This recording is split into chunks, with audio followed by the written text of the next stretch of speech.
Welcome to The Shoreline, brought to you by Shores and Islands, Ohio, where finding your Lake Erie love is a sure thing.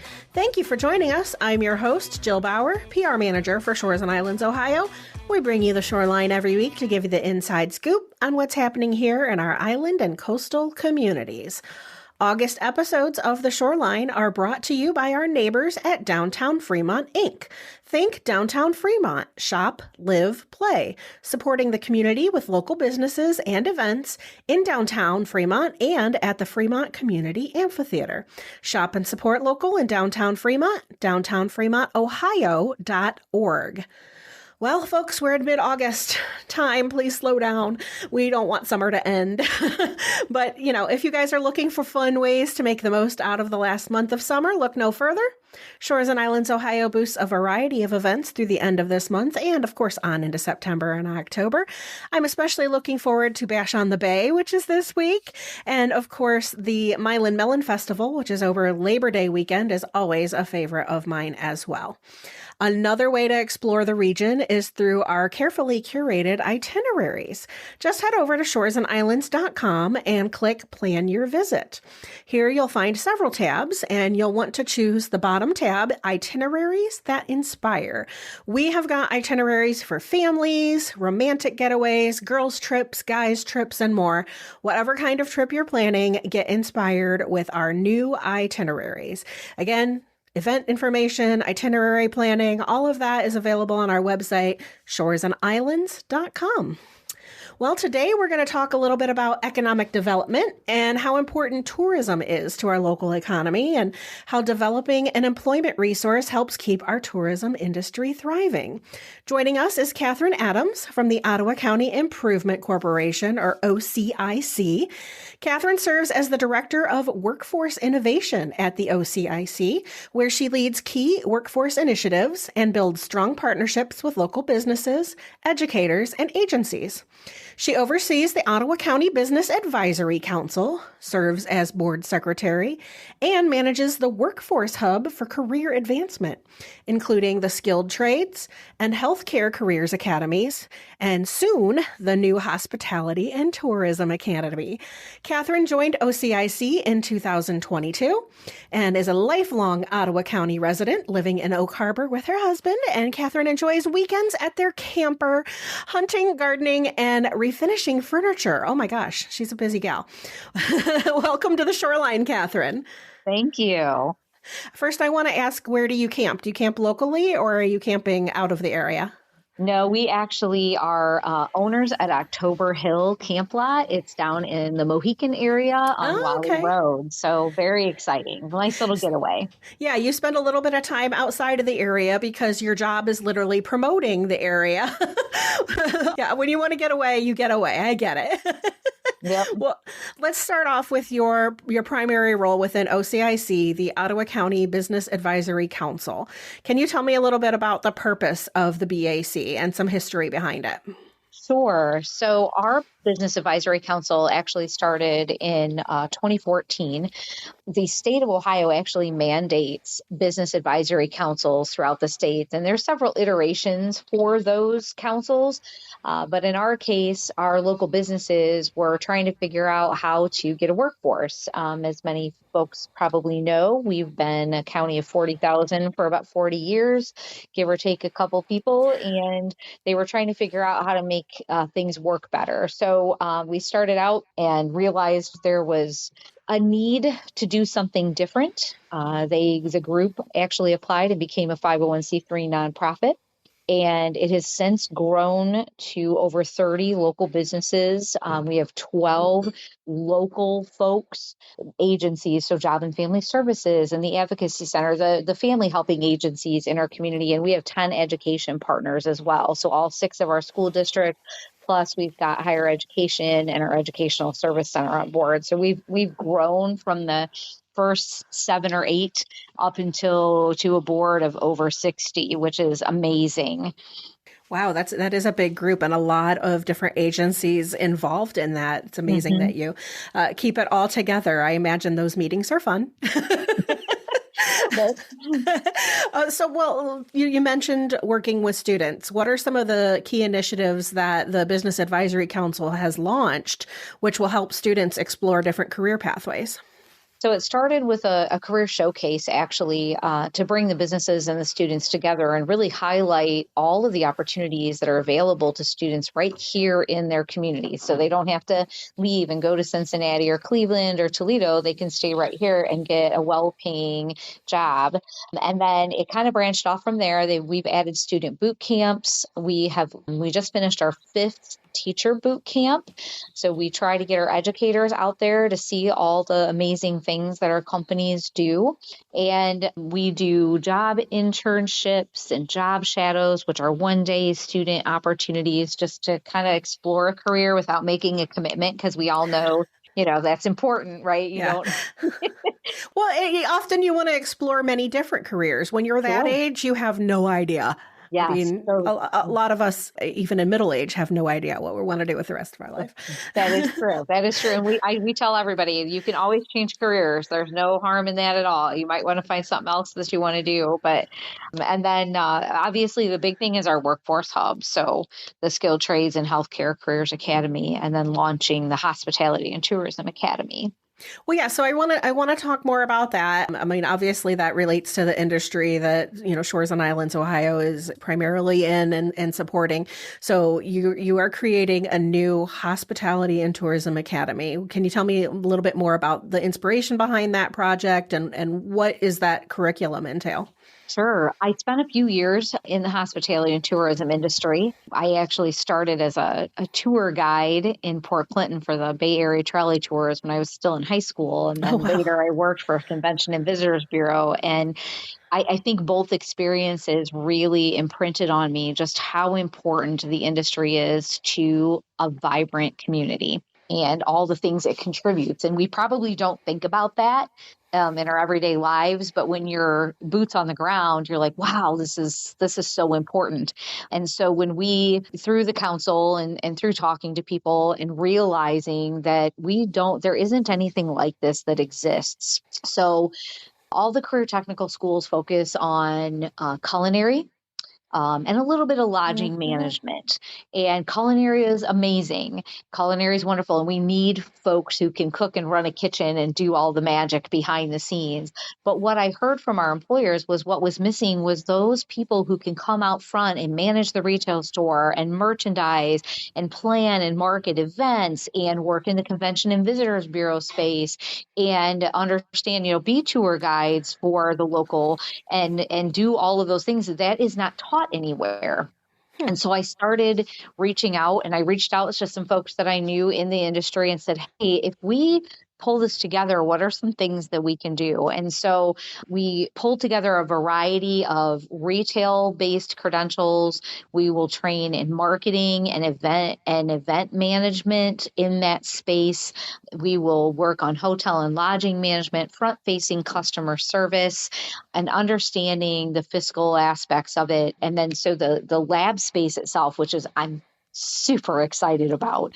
It will have event planning space, but it will have a replica of a hotel room. Really? Yep, fully functional. So they will learn how to turn a bed. They will learn how to set that hotel room up. They can do mock scenarios in there. So that if, we can do bad customer and good customer experience. That is honestly something that I have never thought about. I mean, what an amazing way to train people in all of the different experiences you might encounter working in hospitality. Yeah. And then the last aspect of that is a fully operational retail store that will be open to the public for certain times so that they can practice, because this is important. We have to practice all of the skills that we're using. So you can stop in and you can get a cup of coffee from the hospitality desk and, check into the retail store and maybe get a gift or buy some hub gear. And the idea is to really help our students make that transition from student to workforce smoothly and really have a lot of practice before we put them into a place of business.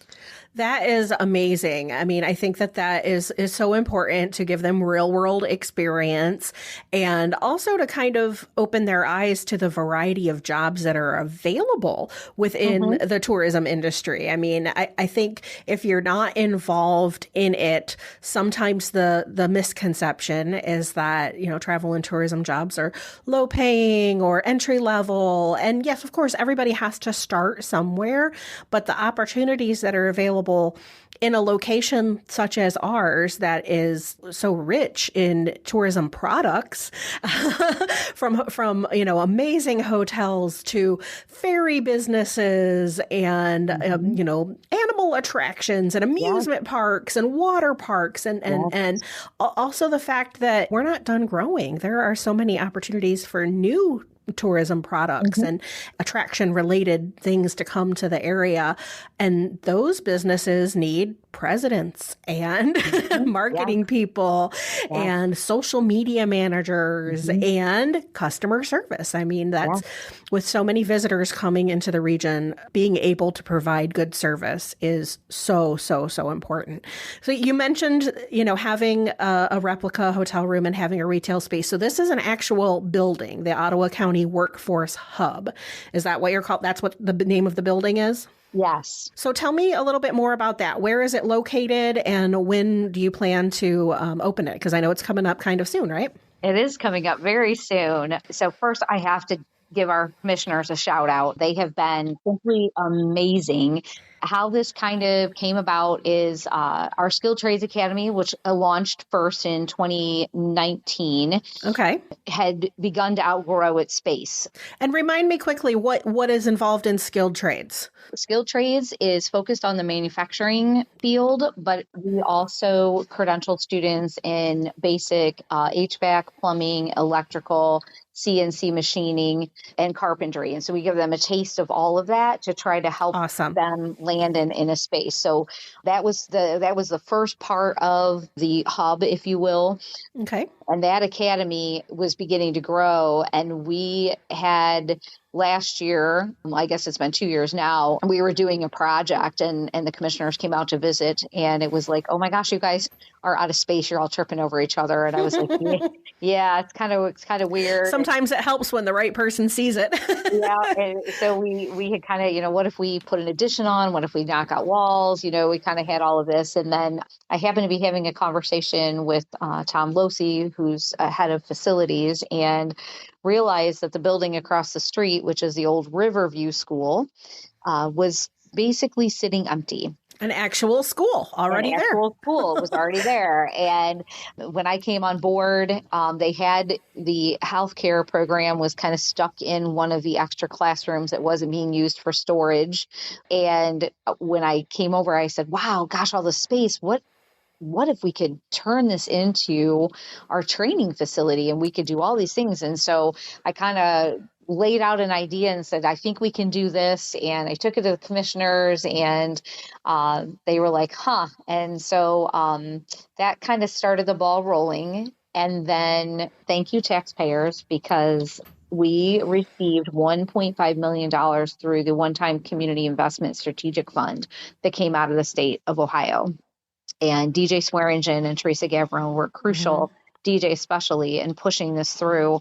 And that money is what is refurbishing the building, bringing it all up to 2025 building codes, adding all the cool things that we need for our labs, adding the extra electric. And the building is slated to be done August 1st, and school, all the programming begins for the very first class for the Workforce Hub on August 20th.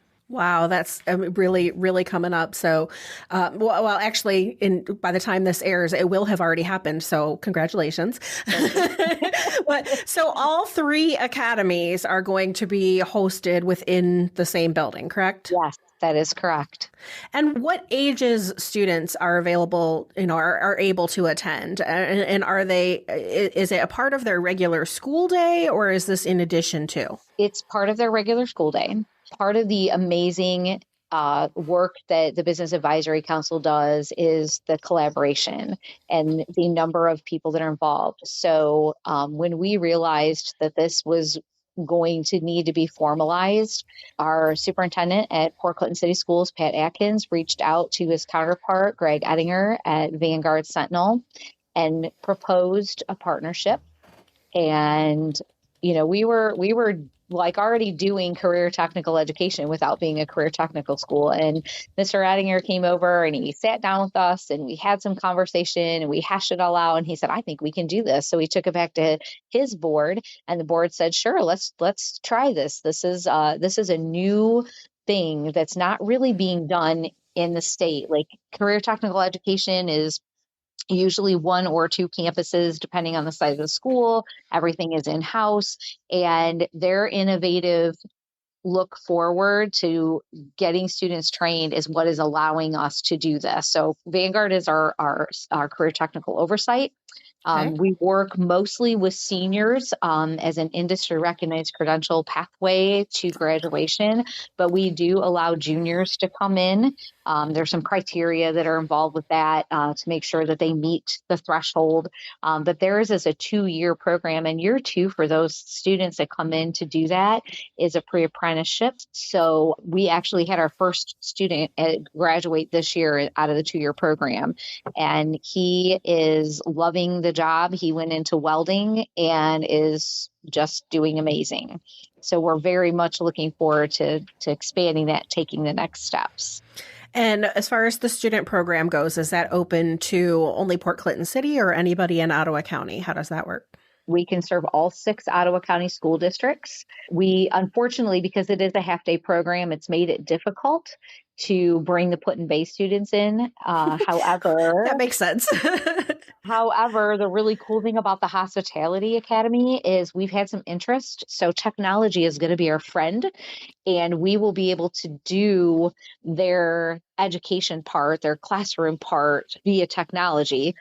So remote learning for the students that live on the island. Correct. But then we'll be able to do all of their lab in real time over there. They certainly have some places they can work with. One or two. And so we're very excited to be able to offer that to them. It's going to be a unique experience. Oh, that's awesome. And as far as the future of the Ottawa County Workforce Hub, do you think eventually this will include some adult education as well? Yes, that is one of the ultimate goals. Very much believe in ball change. I've changed career paths multiple times, and I know other people have as well. And so having access to training and some upskilling is super important. So we've already begun talks with Penta Career Center because they're one of our career technical education partners, and Terra State, and trying to figure out just what adult training looks like. So we hope to have a certified nursing assistant training program launched by January of 26. And we're figuring out the phlebotomy piece also. And then for the manufacturing part of it, we can do some credentialing and some certification in certain areas. And we can kind of tailor that to a company if we need to. I would say probably by the beginning of 2027, we should have a fairly good launch on the adult training programming. And we can get really creative with that because there's not as many restrictions with adult training as there are with the K-12 space, but definitely something that we want to offer for our community because then it removes barriers for transportation and we can do it, less expensively maybe than others, but our partners will help us make that happen. And I know it's not, in the immediate plan since you're just launching the Hospitality and Tourism Academy portion of the hub, but eventually that could be an adult education opportunity as well, because we are finding that the tourism industry is not just seasonal. We have different attractions in the area and different reasons to visit the area year round now. Yeah. And I could see, like the ferry businesses or, different hotels. There's a brand new hotel just opened up in Port Clinton. Yeah. There are businesses within the industry that are going to need to be able to source good employees. And, having that workforce ready right out of high school, of course, is great. But, they will also need some of those, management positions filled and things like that. And so maybe there are some adults who might get hired by a hospitality business that then could utilize the Workforce Hub to maybe do some background training, or, if they haven't been in the tourism space before, to at least give them like you said, a bird's eye view and a real world experience dealing with retail and dealing with hospitality. Yeah. I hope that we can work very closely with those partners to develop the adult program in a way that's meaningful for them. Because if we're just creating certifications or creating some training that isn't going to translate in a way that's meaningful for our businesses, then we're doing them a disservice and their potential employee a disservice as well. And that's actually where your advisory council comes in, right? All of those different organizations and businesses that are a part of the advisory council, you can kind of source from them what's needed and what will be valuable to their businesses. Yes, and we are constantly evaluating what we're offering to the students as well, with their advice and input, so that when the students are out, they're prepared and they are understanding what they need. So this first year, the Hospitality and Tourism Academy will be very intimately involved with the placement of the students and the businesses, and really get that feedback that is so necessary to building a successful program. And I also, this is just an opinion, my opinion. I see it twofold. I mean, there is a need for workforce development immediately and getting those skills right out of high school and being able to join the workforce. But it also will be helpful for those students that do want to go on and continue their education, with like a college level or a trade school or something like that, because now they've got skills to work and to be able to earn money to pay for, that additional education, hospitality jobs and healthcare jobs, all of those things are so needed everywhere that wherever they decide to go, so say they want to go to Columbus and go to Ohio State or something like that, they've got marketable skills to be able to work and earn funds to then help pay for additional schooling to then get them to that management tier or in a marketing program or something like that. So I think it's valuable whether you want to join the workforce right away or whether you want to continue on. It is. We actually had one of our healthcare students graduate this year. She wanted to do marketing specifically in the sports world. She was very, very interested in communications and marketing for sporting events. But she realized that she needed a skill to be able to pay her way through school. So she did the healthcare program, left with dual certification, and she's employed in the healthcare industry while she pursues her career. So, and I could see those tying together as well. I mean, she could work in like sports training or work for, work for a sports team or something like that on the field with the athletes. And then, that could eventually transition into that marketing role. Yeah. That's very cool. So will OCIC be moving into the new space as well? Yes, we are actually already here. We've been really front and center with the construction, which has been interesting, good and bad. They work around you, I hope. Yeah, they've been pretty awesome. It actually helps communication, I think, a little bit because we are on site, so we're able to quickly tackle any issues or questions, or we need to redirect. Yes, OCIC will have the main offices in the building, and then we have 3 instructors, obviously one for each program. We have conference space, so we'll be able to host meetings and that kind of thing. And then our tech lab is going to be set so that, yes, that adult training piece can be slipped right in here when we are ready for it. And then when we were talking about the Hospitality Academy, you mentioned a retail space. Is that open right away as well? It should be open. It may not be open August 20th, but we'll announce when it's open. The first couple weeks of school, all of our students receive OSHA 10 training and CPR training. It's part of their credentialing. We feel that those are really super important skills. Safety first. And so we group them together and we do that first. And then we launch into the specific academy programming. So probably closer to September before the retail store is open. But we'll keep everybody informed so they can pop in and check it out. Yeah. What do you anticipate having available for sale there? we will have like clothing, Workforce Hub clothing gear items that have all three of the programming logo along with the hub logo. Like, will you have scrubs for the healthcare? And, Yep. Awesome. Scrubs, yeah. And there's some of the kids posited some ideas last year. They thought maybe we should have some candy for sale. Because during classes, they're going to need snacks. Right. They were asking if they could do something like that. That's how you got coffee involved too. Yeah. So they have some good ideas, and we kind of have a list that we're kind of working our way down. We some coffee mugs and different things like that. Some little gifty type items that we would. But we want to be able to give the student enough variety in the retail space for that merchandising and marketing and inventory management piece. And some of that I think should be student driven once it's up and running. Yeah. Hearing what they want and being able to kind of give them ownership, I guess, would be a good way to put it over what their space looks like, because it's their store. Yeah. I love that. So for our listeners who aren't familiar necessarily with the old school, and can you remind us, where is this Workforce Hub located? First of all, physically, what's the address? The physical address is 8200 West State Route 163. And is that a Port Clinton or Oak Harbor? Oak Harbor. Mm-hmm. Okay.